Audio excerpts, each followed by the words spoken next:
Halo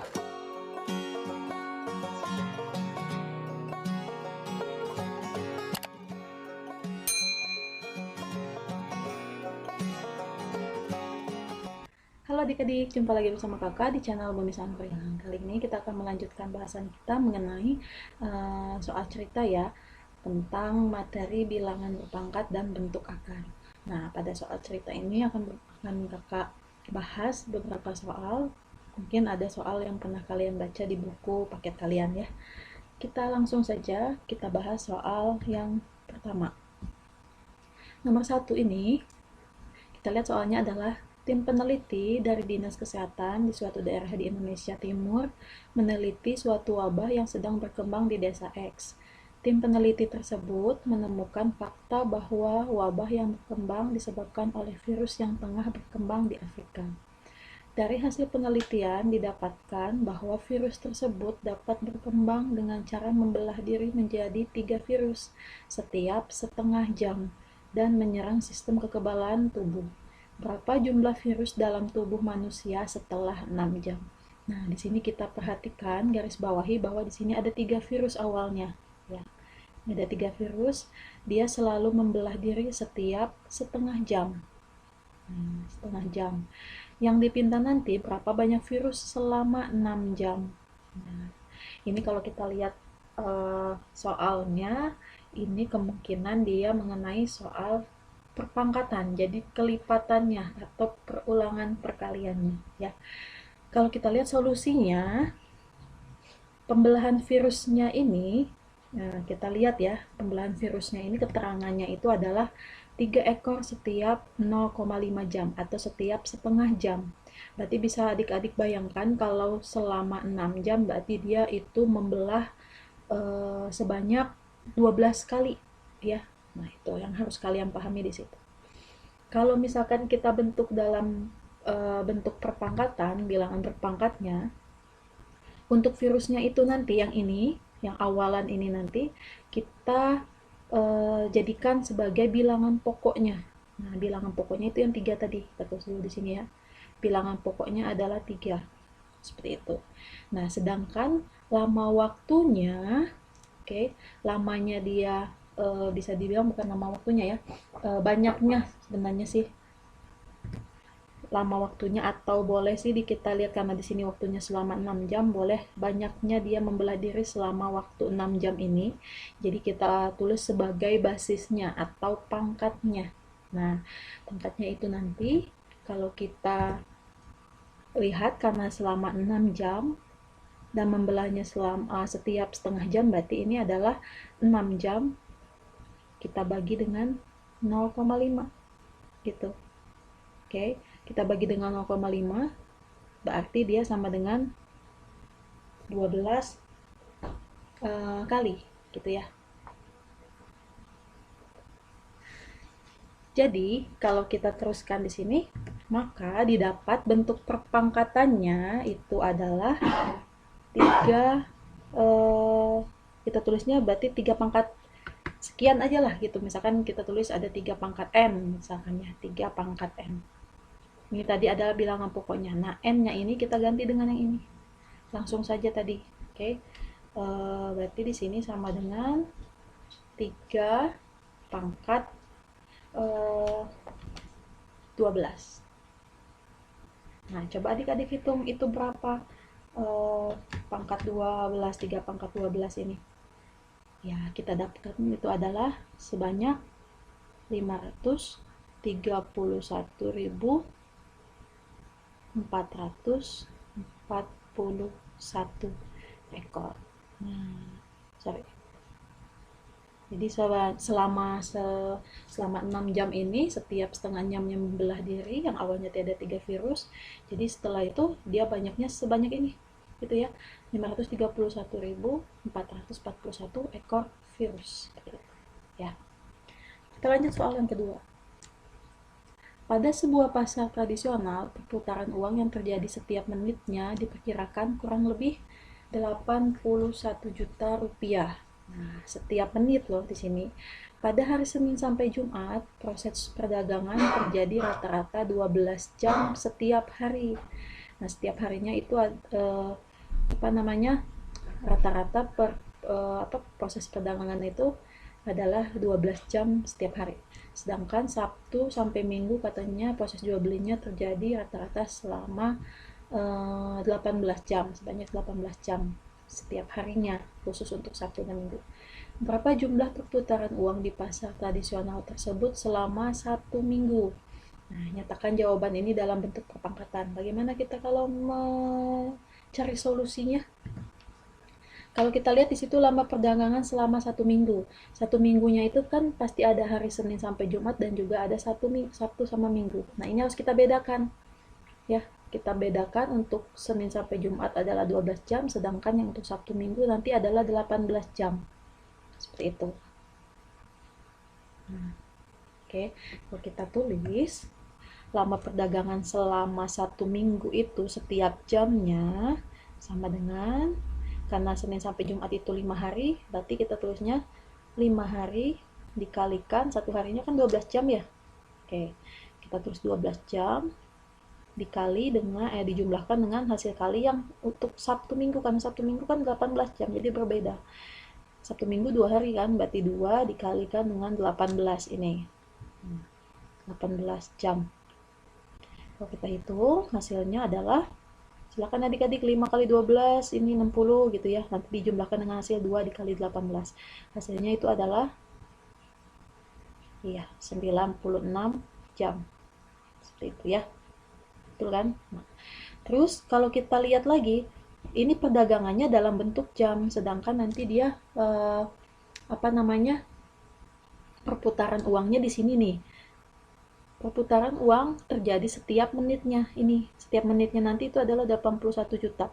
Karena di situ menit, ini masih jam, kita rubah dulu ke dalam bentuk menit ya. Lama perdagangan dalam 1 minggu tadi, yang tadinya jam kita rubah ke menit.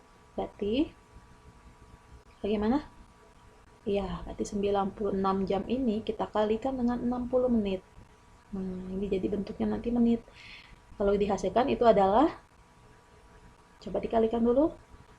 Oke, hasilnya adalah 5.760 menit.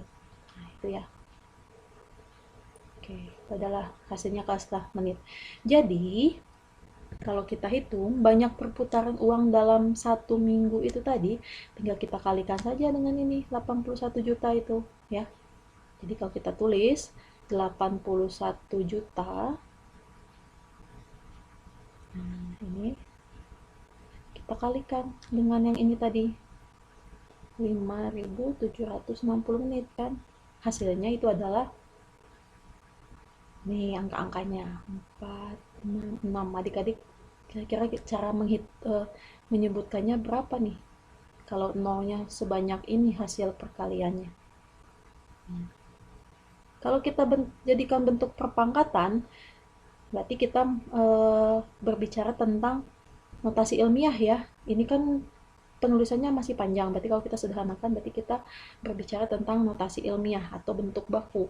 Jadi kalau kita simpulkan, banyak perputaran uang dalam 1 minggu di pasar tersebut adalah sama dengan yang ini tadi, tapi kita bentuk dalam bentuk perpangkatan ya, karena bentuknya kita sederhanakan, berarti kita berbicara tentang notasi ilmiah. Bentuknya adalah 4,6656 dikali dengan 10 pangkat 11. Adik-adik boleh menghitungnya karena komanya ada di sini, berarti kalian hitung nanti di sini 1, 2, 3, 4, 5, 6, 7, 8, 9, 10, 11. Ini jadinya pangkat 11 ya. Karena kita ngambilnya di sini kan komanya, kakak ulangi, ngambil komanya kan di sini 4,6. Nih. Berarti biar nggak koma lagi di sini kan nanti kan harus kita kalikan dengan 10 pangkat sekian kan. Nah, 10-nya itu nolnya ada berapa pangkatnya? Kita geser ke kanan. 1, 2, 3, 4, 5, 6, 7, 8, 9, 10, 11. Nah, kalau di sini nggak akan ada koma lagi nanti. Seperti itu. Jadi ini bentuk bakunya. Ya. Kita lanjut nomor 3. Populasi bakteri yang tersebar dalam suatu wadah berbentuk persegi panjang yaitu sebanyak 4,2 kali 10 pangkat 7. Jika panjang dan lebar wadah tersebut masing-masing 10 cm dan 7 cm, berapa kepadatan bakteri pada wadah tersebut? Nah, berarti kalau kita lihat soal ini, dia mengenai notasi ilmiah. Tapi kalau kita lihat, adik-adik harus mengetahui bagaimana mencari luas suatu persegi panjang ya, karena nanti di sini kan kita diketahui ada panjang sama lebarnya untuk suatu wadah yang bentuknya adalah persegi panjang. Nah, nanti kepadatannya dalam suatu wadah persegi panjang itu sebanyak ini. Nanti kita bagi dengan yang ini. Kalau kita lihat solusinya adalah, kita jabarkan luas wadah. Nah, luas wadahnya tinggal kita kalikan saja ya. 10 cm dikali dengan 7 cm. Ini hasilnya adalah 70 cm persegi. Oke. Kepadatan bakterinya, ini kita lihat di sini. Kepadatan dalam suatu wadah itu berbentuk persegi panjang sebanyak ini. Nah, sedangkan wadahnya luasnya sebanyak ini. Itu. Ya. Ini per cm persegi. Ini maksud soalnya segini tuh. Sedangkan kita punyanya 70 cm persegi. Jadi kalau kita lihat kepadatannya sama dengan 4,2 dikali dengan 10 pangkat 7 tadi, kita bagi dengan wadah, luas wadah itu 70. Jadi sama dengan bagaimana? Boleh kita bagi dulu 4,2 dibagi 70. Nah, kalau adik-adik di sini tidak tahu menghitungnya 4,2 dibagi 70, ini boleh kita rubah dulu ya menjadi tidak koma di sininya. 42 dibagi 70 masih kurang kan ya, berarti kita jadikan ratusan. Di sini boleh jadi 420. Kalau di sini jadi 420, berarti di sini berarti berubah ya. Pangkatnya berarti menjadi 10 pangkat apa? Kita rubah di sini, bentuk pangkatnya adalah pangkat 4 ya. Oke. Kita bagi dengan 70. Kita bagi dengan 70 sama dengan hasilnya itu adalah, nah ini 400, ini bagi 70 ya. Nanti kita bagikan dulu. Hasilnya dibagi dengan 70 sama dengan itu adalah 6 dikali dengan 10 pangkat 4. Nah, jadi kepadatan bakterinya itu pada wadah tersebut adalah 6 dikali dengan 10 pangkat 4 bakteri per cm persegi. Ini tadi. Itu ya. Kita lihat soal yang nomor 4. Pak Asep memiliki sebuah kolam renang berbentuk silinder di belakang rumahnya. Diameter kolam tersebut adalah 4/3 meter dengan kedalaman 150 cm 150/2 cm. Apabila Pak Asep ingin mengisi kolam tersebut sampai penuh, berapa liter air yang dibutuhkan oleh Pak Asep? Tuliskan jawabanmu dalam bentuk perpangkatan paling sederhana. Nah, kalau kita lihat di sini nanti adik-adik harus mengetahui apa itu silinder. Silinder itu adalah tabung. Nah, jadi kalau kita berbicara tentang isi, berarti berbicara tentang volume. Jadi adik-adik harus mengetahui volume tabung, rumus volume tabung ya. Oke, kita cek satu-satu dulu solusinya. Kita harus mengetahui kalau volume tabung itu rumusnya adalah V dikali R pangkat 2 dikali T. Ya, nah kita harus tahu dulu jari-jarinya. Sedangkan di sini kita diketahui adalah katanya diameter, tidak apa-apa diketahui diameter. Kita rubah dulu menjadi jari-jari. Jari-jari atau simbolnya R itu sama dengan setengahnya ya, berarti setengah dari diameter. Jadi setengah dari 14/3 ini kita bagi 2 saja. Gitu. Jadi jari-jarinya itu adalah 7/3 meter. Tuh. Tingginya tadi kalau kita lihat di situ adalah 150/2 cm ya. Nah, ini kita rubah biar sama ke sini jadikan meter juga. Kalau jadikan meter berarti ini 1,5 akar 2 meter. Nah, itu kita sudah punya ini. Selanjutnya kita butuhkan adalah berapa liter air yang dibutuhkan oleh Pak Asep. Ya tinggal kita mencari saja volumenya. Rumus volume, apa rumus volume tadi? Kakak sudah menyebutkan rumus volume. Ini kita menggunakannya silinder. Silinder itu sama dengan tabung. Rumusnya itu adalah Pi dikali dengan R pangkat 2 dikali dengan tinggi. Gitu ya. Kita masukkan nilainya, P-nya itu adalah 22/7 dikali dengan jari-jarinya adalah 7 akar 3. Oke, kita pangkatkan 2 dikali dengan tingginya itu adalah 1,5 akar 2. Nah, ini adik-adik silahkan kalikan bagaimana hasilnya. Coba. Ini boleh dipangkatkan. Nah, ini perkalian bentuk pangkat. Kalau kalian seperti ini, berarti 7-nya dipangkatkan 2, akar 3-nya dipangkatkan 2. Ya, jadi ini 22/7 dikali dengan 7 pangkat 2, hasilnya 49. 49 akar 3 pangkat 2, berarti gini kan? Akar 3 pangkat 2 itu sama dengan akar 3 dikali dengan akar 3. Ini sudah kita bahas, kalau perkalian yang sama akarnya, hasilnya adalah akar 9 kan? Boleh ini langsung saja kalau yang seperti ini hasilnya jawabannya adalah 3. Nah, jadi yang ini tadi 7 pangkat 2 kan 49. 49 kita kalikan dengan ini juga udah pangkat 2 hasilnya 3 kan. Berarti 49 dikali 3 hasilnya 147. Kita kalikan dengan yang ini tadi 1,5 akar 2. Nah, ini adik-adik silakan hitung. Ini boleh disederhanakan. 7 dibagi dengan 147 dibagi dengan 7, atau boleh kalian kalikan dulu semua baru nanti dibagi 7. Akar 2-nya mengikuti di belakang, jadi hasilnya adalah 693 akar 2 meter kubik. Kalau isi atau volume dia satuannya kubik ya. Yang dipinta itu adalah liter. Nah, kalau liter itu sebenarnya sama dengan satuan adalah desimeter kubik. Nah, ini adik-adik jangan sampai lupa. Liter itu sama dengan desimeter kubik ya. Jadi kalau kita mau jadikan liter, berarti kita jadikan saja ke desimeter kubik. Ayo berapa? Turun 1 kali. Ya, meter ke desimeter turun 1 kali. Berarti kalau turun 1 kali ini pangkat 3, berarti dikalikan dengan 1000 langsung ya. Jadi 693.000. Jadinya seperti itu. Akar 2.